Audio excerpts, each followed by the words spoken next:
BCCI ప్రస్తుతం పాకిస్తాన్ కు shock ఇవ్వబోతుంది. So ఇన్ని రోజులు మనం క్రికెట్ అంటేనే పాకిస్తాన్ భారత్ మ్యాచ్ అనేది చాలా ఇంట్రెస్టింగ్ గా చూసేవాళ్ళం. అసలు ప్రపంచవ్యాప్తంగా కూడా పాకిస్తాన్ భారత్ మ్యాచ్ కి ఆ క్రేజే వేరు. అలాంటిది పహల్గామ్ దాడి కావచ్చు, ఉగ్రదాడి తర్వాత బీసీసీఐ కొన్ని కీలక నిర్ణయాలు తీసుకుంది. సో ఇకపైన పాకిస్తాన్ తోటి మ్యాచ్లు ఆడేది లేదు అని చెప్పేసి కూడా తేల్చి చెప్పేయడం అనేది జరిగింది. సో ప్రస్తుతం పాక్ ఇండియా మధ్య సీజ్ ఫైర్ విధించడం అనేది జరిగింది. మొన్నటి వరకు పాక్ ఇండియా మధ్య జరిగినటువంటి యుద్ధం గురించి అందరికీ తెలిసిన విషయమే.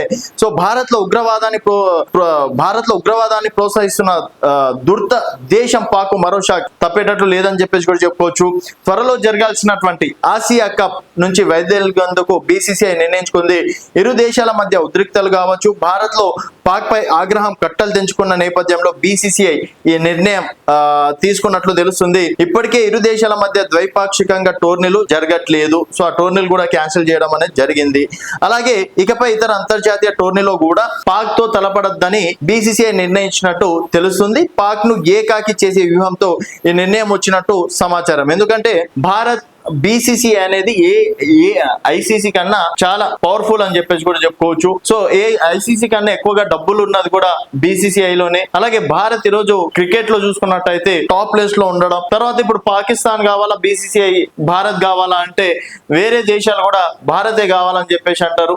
సో ఈ విషయంలో చూసుకున్నట్టయితే పాకిస్తాన్ ఏకాకి చేయొచ్చు అండ్ పాకిస్తాన్ కి తగిన బుద్ధి చెప్పే ప్రయత్నం చెయ్యొచ్చు అని చెప్పేసి కూడా భారత్ నిర్ణయించుకుంది. ఈసారి ఆసియా కప్ భారత్ లో జరగాల్సి ఉంది. ఈ టోర్నీకి ప్రధాన ఆకర్షణగా భారత్ పాక్ మ్యాచ్లే. అంటే భారత్ పాక్ మ్యాచ్లు ఏ విధంగా ఉంటాయి అనేది కూడా అందరికీ తెలిసిన విషయం. నువ్వా నేనా చివరి బాల్ వరకు కూడా ఉత్కంఠగా ఎదురు చూస్తుంటారు. అలాగే ప్రస్తుత పరిస్థితుల్లో లేదు. దీంతో ఆసియా కప్ లాభదాయకత పైనే సందేహాలు వ్యక్తమవుతున్నాయి. అలాగే ప్రస్తుతం ఆసియా బోర్డుకు పిసిబి చైర్మన్ మొహబిన్ నఖ్వీ నేతృత్వంలో వహిస్తున్నారు. బీసీసీఐ మాజీ సెక్రటరీ జైసా ఐసీసీ బాధ్యతలు తీసుకున్నాక ఆసియా క్రికెట్ క్యాన్సల్ బాధ్యతలను మెహదీన్ చేపట్టారు. ఇకపై భారత్ నిర్ణయంతో పాక్ ఆర్థికంగా గట్టి షాక్ తప్పదని వ్యాఖ్యలు వినిపిస్తున్నాయి. అలాగే పాక్ మంత్రి చీఫ్ గా ఉన్న ఏసీసీ నిర్వహించే ఏ టోర్నీలోనూ భారత్ పాల్గొనజాలదు. ఈ విషయాన్ని మౌలికంగా ఏఐసీసీకి మేము తెలియజేశాం. సో ఇకపైన పాకిస్తాన్ లో కావచ్చు, లేకపోతే పాకిస్తాన్ తో మ్యాచ్లు కావచ్చు, ఏవి కూడా జరగవని చెప్పేసి కూడా డైరెక్ట్ గా చెప్పేయడం అనేది కూడా జరిగింది. త్వరలో జరగనున్న మహిళా ఎమర్జింగ్ టీమ్స్ తో ఆసియా కప్ నుంచి తప్పుకుంటున్నట్లు చెప్పాము.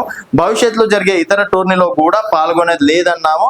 భారత ప్రభుత్వంతో కూడా నిరంతరం టచ్ లో ఉన్నాము అని బీసీసీఐ వర్గాలు తెలిపినట్టు జాతీయ మీడియాలో కథనాలు వెలువడ్డాయి.